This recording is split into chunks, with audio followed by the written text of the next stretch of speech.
Hello and welcome everyone. So today I'll be covering the remaining ovarian tumors, that is germ cell tumors, sex cord stromal tumors and metastatic tumors. So let's first start with the germ cell tumors. So germ cell tumors are the tumors of ovary which arise from the germ cells. So you know from the knowledge of embryology that the germ cell give rise to the three germ layers, ectoderm, endoderm and mesoderm, and these three germ layers they give rise to many the different tissues of the human body, and the germ cell can direct migrate to the organs ovaries and testes in the females and male respectively, and then they give rise to the male and female gametes. So the germ cell tumors, they are composed of a number of histologically different tumor types, but they all are derived from uncontrolled proliferation of the primitive germ cell of the embryonic gonad. So germ cell tumors, they arise from the germ cells of the ovary, basically the primitive germ cell from the of the ovary, and similarly in testes, the germ cell tumors of the testes, they arise from the germ cells of the testes. The germ cells tumor, they affect the younger age group usually, and they compose 15 to 20% of all ovarian tumors. Now this is the classification of the germ cell tumors. So there are various categories of germ cell tumors like dysgerminoma, endodermal sinus tumor, then teratoma, immature teratoma, mature teratoma, stroma ovari, then carcinoid is also there, choriocarcinoma, embryonal carcinoma, polyembryoma, then mixed germ cell tumors. So what is the pathogenesis of the germ cell tumors? So basically there is a primordial germ cell which is totipotent or pluripotent in nature. It can give rise to various structures. So when it differentiates into embryonic structures, then it can give rise to tumors like embryonic carcinoma, then teratoma, mature and immature. And the primordial germ cell differentiates into the primitive germ cell, and it can directly give rise to seminoma in males and dysgerminoma in females. And when this germ cell it differentiates into extra embryonic structures, then it can give rise to tumor like yolk sac tumor, or also known as endodermal sinus tumor. So here the primordial germ cell will differentiate into structures which are similar to the yolk sac, and in some cases the primordial germ cell can differentiate into extra embryonic structures like the placental tissue.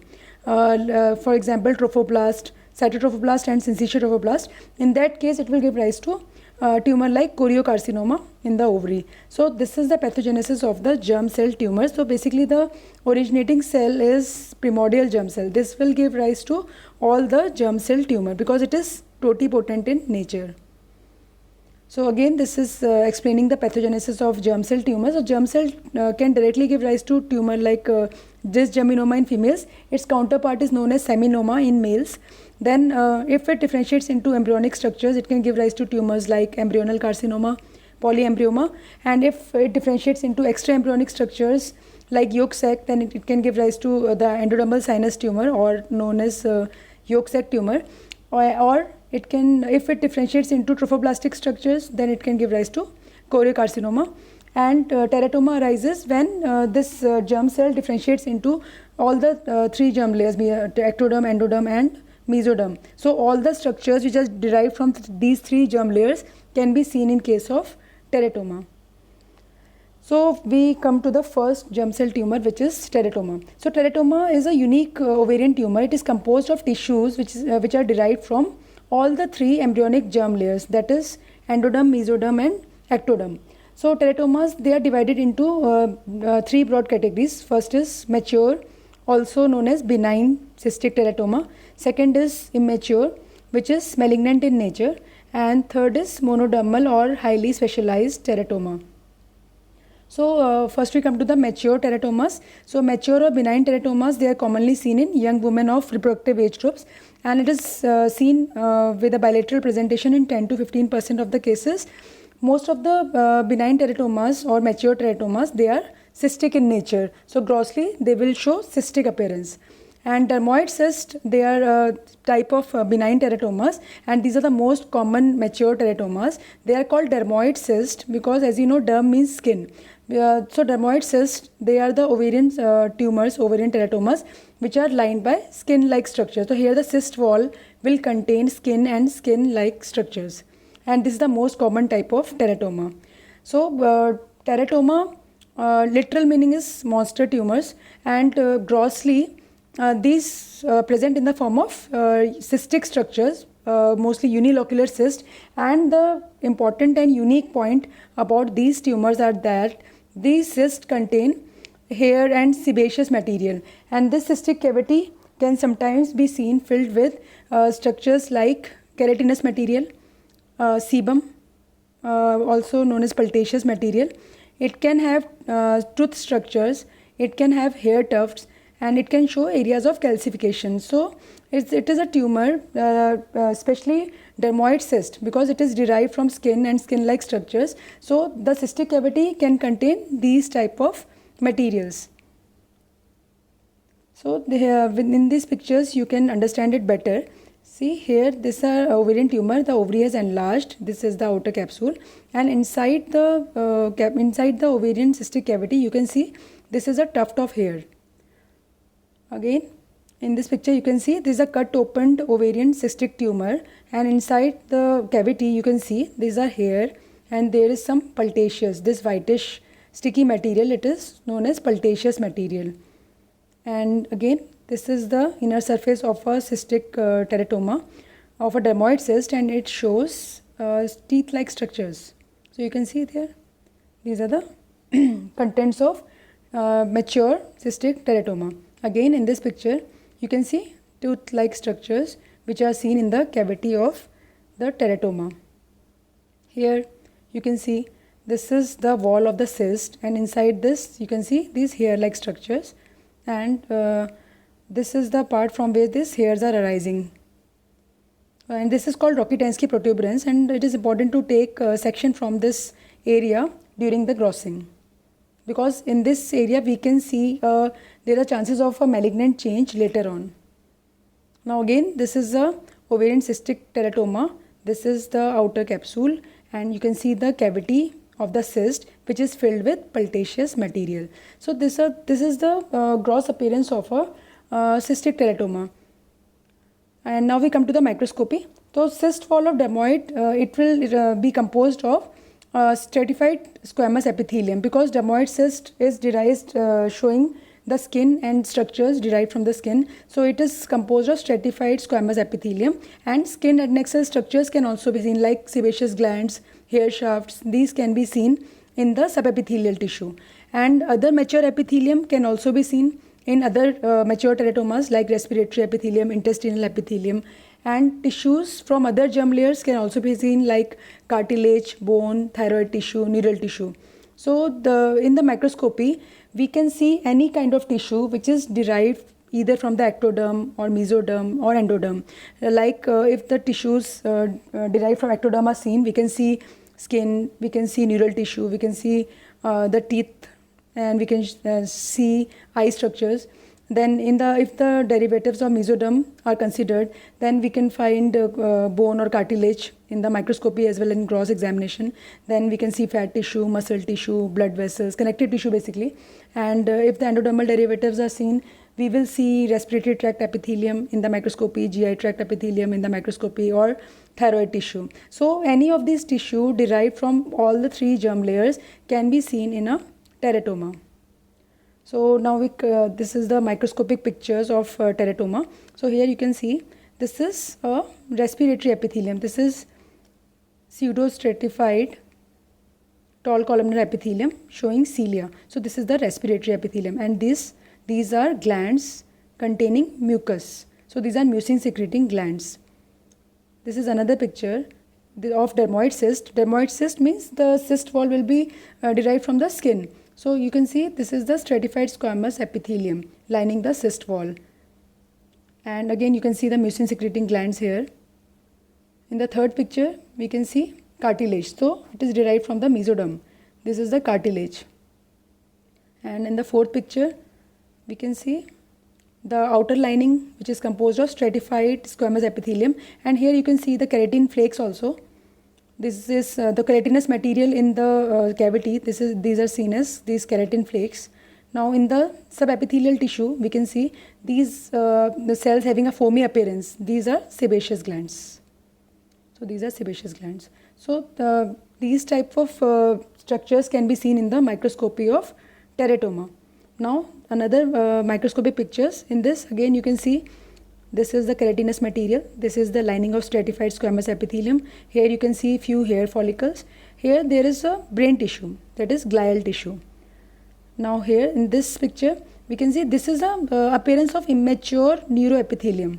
So this is immature neuroepithelium, and its presence is very significant because this decides the grading of the tumor. If more immature neural epithelium is present or immature tissues are present, then the grade is upgraded. Now there is a category of the third category is monodermal or specialized teratomas. It means that this kind of teratoma will be composed of only single tissue. So most common monodermal teratoma is stroma overi. In stroma overi, we see only mature thyroid tissue. And second common monodermal teratoma is ovarian carcinoid. Ovarian carcinoid, it will arise from the endocrine cells of the intestinal epithelium, and if its size is very large, then it will secrete 5-hydroxytryptamine and it can cause carcinoid syndrome. So most common is stroma overi. See in this stroma overi, we can see this is the ovarian tumor, the cut section, and it shows numerous thyroid follicles. These are the thyroid follicles, and they are filled with colloid. And in such patient, it can produce symptoms of hyperthyroidism also. Now, in case of dermoids, which is the most common mature cystic teratoma, there are chances of malignant transformation in 1% of the cases. So most commonly the squamous epithelium, which I showed you in the microscopic pictures, it can transform into the malignant squamous cell carcinoma. And other cancers which can be seen in dermoid in the teratomas, they are thyroid carcinoma. So in stroma overi we can see the thyroid carcinoma developing, or melanoma. So these are the tumors which can be seen in case of teratomas if they show malignant transformation. So these tumors, they are important.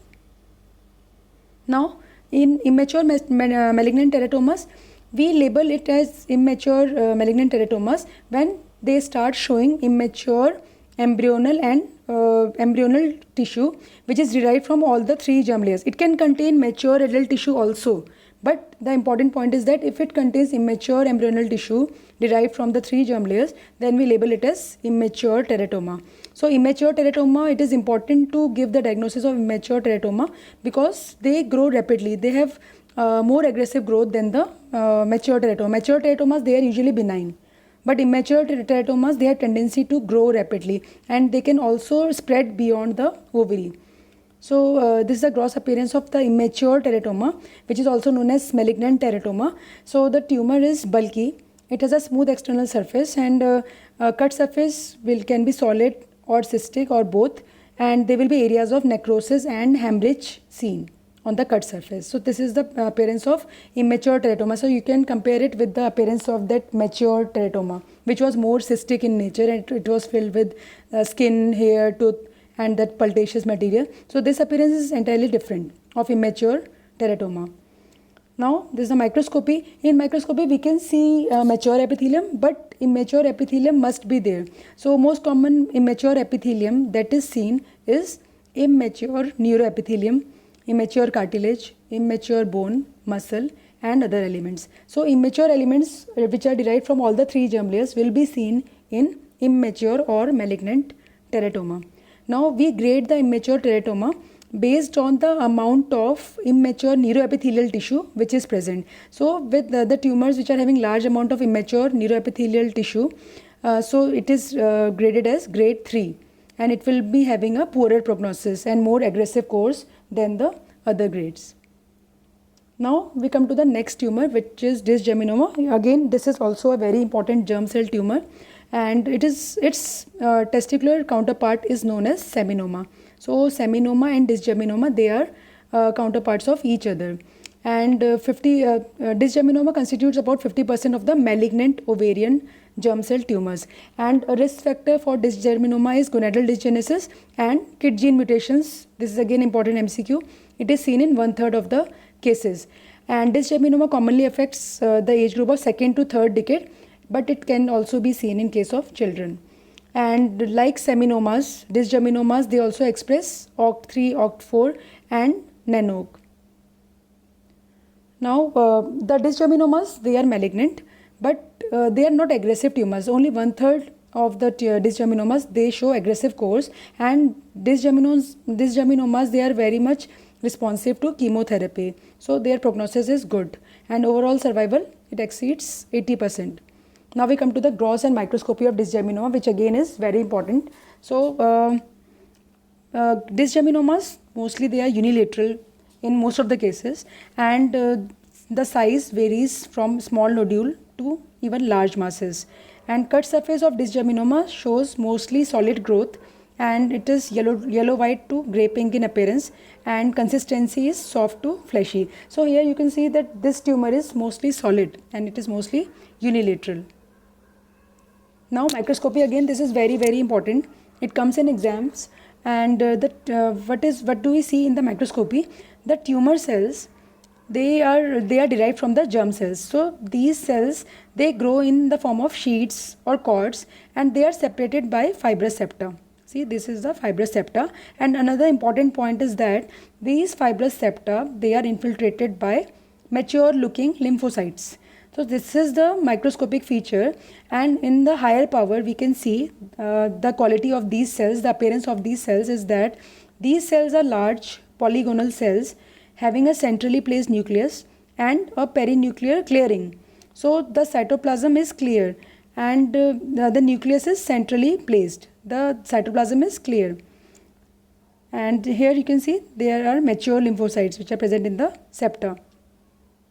So this is again the depiction of the microscopy of dysgerminoma, and here you can see the tumor cells, they are present in the form of sheets or lobules, and they are separated by the fibrous septa, and the fibrous septa, they are infiltrated by mature looking lymphocytes. So this is the important microscopy of dysgerminoma, which is very important, and this clearing of the cells is because of the presence of glycogen.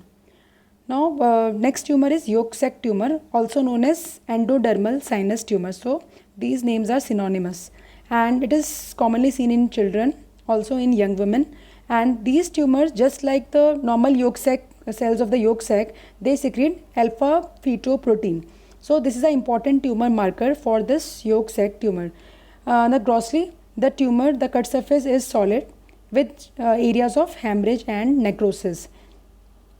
And in microscopy, again the important features are there. The first feature is presence of a Schiller duval bodies. Again this is an important MCQ, very important MCQ. So what is a Schiller duval body? This is a Schiller duval body seen in this picture. So there is an empty space which is lined by the tumor cells, and this empty space contain a blood vessel which is in turn lined by these tumor cells. So this makes a Schiller duval body. Here you can identify the blood vessel by presence of RBCs here, and see the lining is that of flattened endothelial cells. Now this blood vessel is lined by the tumor cell on the outside, and this blood vessel lined by tumor cells, it is present in an empty space which is again lined by the tumor cells. So this is the description of a Schiller duval body. So it very frequently comes in the MCQs, that in which tumor Schiller duval body is seen. Another important microscopic feature is hyaline globules. So intracellular and extracellular hyaline globules, they are present. They are because of the alpha fetoprotein, and they stain for the alpha fetoprotein in the ASC. So again in these pictures you can see this is a Schiller duval body. This is the Schiller duval body in the lower power. So they have glomerulite like appearance. Again this empty space lined by tumor cells, and inside this there is a blood vessel which is again lined on the outer side by the tumor cells. In this picture you can see the hyaline globules. So these are these pinkish rounded structures. These are the hyaline globules, and this is because of the alpha fetoprotein which is secreted by the tumor cells. So these points of the microscopy you should remember. Now we come to the other germ cell tumors, which I will be discussing briefly. So first is choriocarcinoma. So if the primordial germ cell it differentiates along the extraembryonic structures like the placental tissues, especially the trophoblastic tissue, then we get choriocarcinoma in the ovary. So if the choriocarcinoma of ovary occurs in the prepubertal female, then we say that it is a germ cell tumor. But if it occurs after the puberty, then we should also rule out ectopic pregnancy, after which the choriocarcinoma can develop. So we should rule out ectopic pregnancy because if a patient has ectopic pregnancy, then after that also choriocarcinoma can develop in the ovary. So we have to make out whether it is because as a result of germ cell tumor or it is because of the previous ectopic pregnancy. Now, most commonly it occurs as a mixed germ cell tumor. It does not like pure choriocarcinomas, they are rare. So they present in mix as a part of mixed germ cell tumors. So other germ cell tumor will also be mixed with choriocarcinoma. Again, it is an aggressive tumor and metastasis to lungs, liver and bone is common. Since choriocarcinoma contains the trophoblastic cells, so in the serum there will be increased levels of HCG, and HCG will be an important tumor marker for choriocarcinoma, just like it was important for the endometrial choriocarcinoma. Now, in contrast to the choriocarcinoma which is seen in the uterus, this choriocarcinoma is unresponsive to therapy and it is frequently fatal. Now, next is embryonal carcinoma. The embryonal carcinoma is highly malignant tumor of the primitive embryonic elements. Then what are mixed germ cell tumors? So mixed germ cell tumors will contain various combination of the above mentioned germ cell tumors like dysgerminoma, teratoma, yolk sac tumor and choriocarcinoma. So it will contain a mixture of these germ cell tumor in a single tumor. So then we will give the microscopic diagnosis of mixed germ cell tumor, and we will mention what kind of germ cell tumors are seen in that mixed GCT. So more commonly we will see the mixtures of dysgerminoma, teratoma, yolk sac tumor, choriocarcinoma in the mixed GCTs. Now, some important tumor markers which are important to diagnose as an adjunct to diagnosis, they are used, and also in the follow-up of these tumors these are used. So this I already told you in the last class. CA125 is an important marker for epithelial ovarian cancer. Then CEA is an important tumor marker for mucinous ovarian cancer. SCG for embryonal carcinoma and for choriocarcinoma. Inhibin for granulosa cell tumor, this I will teach you later. Then LDH for dysgerminoma, alpha fetoprotein for the endodermal sinus tumor and also for embryonal carcinoma. So these markers, they will not make the diagnosis, but they will help, they will point towards the diagnosis, and also they will help in the follow-up of the patient, because their level will go down as the treatment is complete. Now we come to the sex cord stromal tumors. So this is the third category of tumors, and these tumors, they arise from the ovarian stroma which is mostly made of fibroblast, and from the sex cord. The sex cords, these cells are seen in the surrounding the oocyte, in the follicles. So these are the cells of the follicles, mainly the theca cells and the granulosa cells. So theca cells, under the influence of LH hormone, they synthesize the androgens, and these androgens get converted to estrogen by the enzyme aromatase under the influence of follicular stimulating hormone, and the estrogen produced, it results in ovulation. So this is the function of these cells. So these cells can give rise to the sex cord stromal tumors. So most important sex cord stromal tumor is granulosa cell tumor. Granulosa cell tumor, it is a tumor which consists of cells that resemble the granulosa cell of a developing ovarian follicle, and it is of two types. If it is seen in adult age group, then it is called adult granulosa cell tumor, and it is more common than the juvenile granulosa cell tumor which is seen in the younger age group.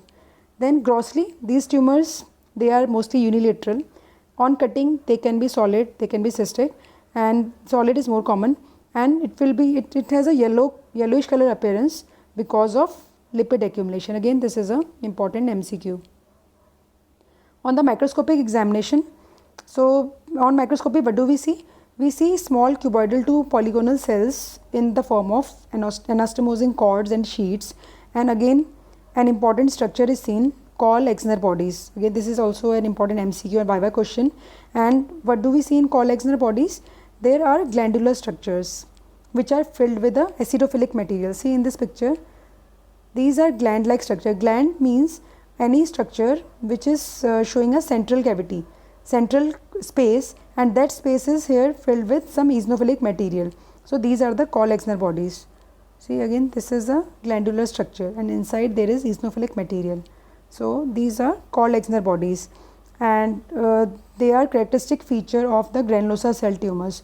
Another important feature is the coffee bean nuclei. So the nuclei of granulosa cell tumor, they show this grooving. You can see, appreciate it here. This is a cell showing grooving in its structure. You can see a black line in the center of this cell, and this is giving appearance of a coffee bean. So again a question comes like, see again in this cell there is a grooving in the nucleus, again in this cell also. So this appearance is known as coffee bean appearance of the cell, and it is also a characteristic feature of granulosa cell tumor. So in microscopy of granulosa cell tumor, you have to remember these 2 points. One is Kohl-Exner bodies and second is coffee bean nuclei, and these are also very important for the MCQ point of view. Now again you see, these are Kohl-Exner body depicted here, and these are gland-like structures, and the nucleus is showing grooving, coffee bean appearance, and in the center there is eosinophilic material which is filled, and on staining this will be PAS positive. Now the clinically why granulosa cell tumors they are important, because they liberate large amount of estrogen. So these are important because of this estrogen secretion, they can have the patient can have precocious sexual development, and she can also have a risk of endometrial hyperplasia and endometrial carcinoma, especially the type 1 endometrial carcinoma. And the second important point is that in the patient with granulosa cell tumors, there are seen increased serum levels of inhibin, because these granulosa cell, these secrete inhibin. So inhibin is a tumor marker for granulosa cell tumors, and it can be used for diagnosis and for monitoring of the tumor. Now other sex cord stromal tumors, I will talk only few lines about each of them. So one is thecoma. Thecoma is composed of plump spindle cells with lipid droplets in them, and this, because since they are lipid in nature, so they will stain positive with oil red O. So this is a special stain which is used for the diagnosis of thecomas. Next is fibromas. So fibromas, they are derived from the stroma of the ovary, and they are composed of fibroblasts. There will be proliferation of these fibroblastic cells, and they sometimes they grow very large in size, and they cause the irritation of the peritoneal cavity and pleural cavity, and they can lead to benign ascites and pleural effusion. So in a triad of fibroma in the ovary along with hydrothorax and benign ascites, it is known as Meeks syndrome. So again, this is an important viva as well as MCQ question. So this is not a malignant condition. This ascites is not occurring because it's malignant. The tumor is benign, but it has grown such a big size and it is irritating the peritoneal cavity, the peritoneal epithelium and the pleural surface. So it is causing the ascites and hydrothorax to develop. And next is Sertoli-Leydig cell tumors. They arise from the primitive gonadal stromal cells. Usually these cells are seen in males, but in case of female in the ovary, the primitive gonadal stromal cells, they can give rise to Sertoli-Leydig cell tumors, and they are also functional, and they commonly produce androgens, and they can lead to masculinizing features like hirsutism and thickening of the voice in case of females. And in the Sertoli-Leydig cell tumor, an important mutation is seen, which is Dicer1 mutations. Now next is Hylas cell tumors. They are pure Leydig cell tumors, and the important MCQ from this Hylas cell tumors is Rinke's crystals. These are seen in the cytoplasm of the Hylas cell tumors, and these Hylas cell tumors, they are called so because they arise from the cells which are present around the hilum of the ovary. So the key points of the sex cord stromal tumors, the granulosa cell tumors, they are the most common malignant tumor in this category, and they are indolent but can recur after 10 to 20 years after resection of the primary tumor. So there are chances of recurrence of this tumor even after surgery, and they are often hormonally active, and they can secrete estrogen, and this estrogen can have a risk of endometrial hyperplasia as well as type 1 endometrial carcinoma. The next tumor are fibromas. They are benign tumors, and they are composed of proliferating fibroblasts which are derived from the ovarian stroma. They are predominantly unilateral, and they are generally hormonally inactive. They don't secrete any hormone. Then pure thecomas, they are rare, but they may be hormonally active. Then Sertoli-Leydig tumors, they are present with the masculinization, and less than 5% they recur or metastasize. Now the last category of tumors is the metastatic tumors. So 10% of ovarian cancers, they are secondary carcinomas, and they occur by the lymphatic or hematogenous route. And metastatic tumors, they most common present bilaterally. So this is important point. This can come in problem based question. So bilateral present, if bilateral presentation is there, then most common is the serous tumors, which we studied in the last lecture, and the second common tumor is metastatic tumors. They also have bilateral presentation. They involve both the ovaries. Now metastasis to ovaries means the tumor which is coming to the ovary from another tumor. So it can be like a direct extension from adjacent organs, that is tumors of the uterus, tumors of the fallopian tube, or tumor of the contralateral ovary. It can spread to the ovaries, and sometimes they can be extramullarian tumors metastatic to the ovary. For example, carcinoma breast, genital, then GIT, including colon, stomach, biliary tract, and pancreas, and also pseudomyxoma peritonei, which arises from a appendiceal mucinous neoplasms. So these can be sources of the metastatic tumors to ovaries. Now another important tumor is Krukenberg's tumor. Again, this comes in MCQ, Viva.